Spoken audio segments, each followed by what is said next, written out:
Welcome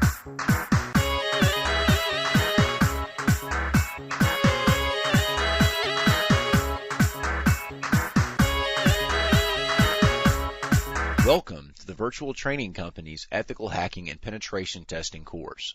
My name is Brad Causey, and I'll be working closely with your co-author, Bobby Rogers, to explain some of the exciting new developments in penetration testing and performing vulnerability assessment in the networks and on operating systems that you might find in today's environments.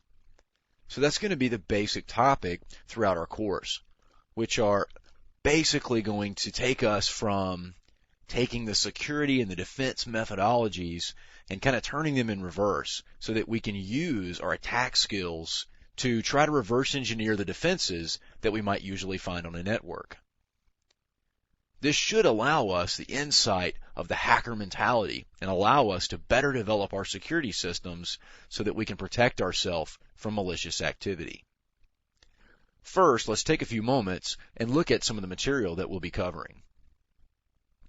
In the very first chapter, we're going to cover the basics. We're going to talk about the concept behind ethical hacking, what the methodologies are that are actually involved there, and then we'll actually move into some of the activities and concepts that you will actually be performing in the field when doing penetration testing and vulnerability assessment.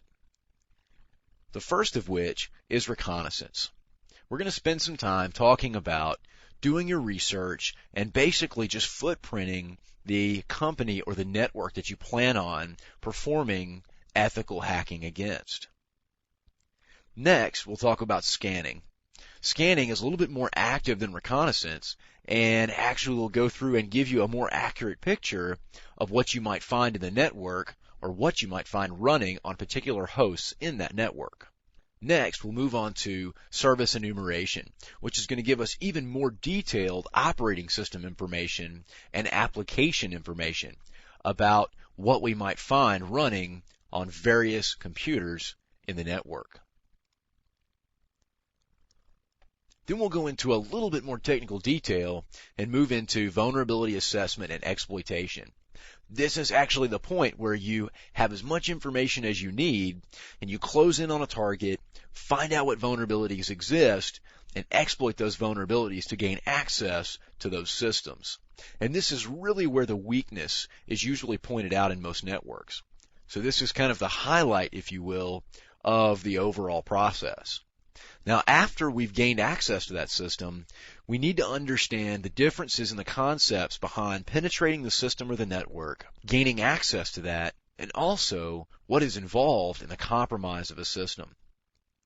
Now, once we've identified those vulnerabilities, exploited any vulnerabilities that exist, we've gained access to the system, effectively compromising it, now we actually get to perform actions against our newly found system.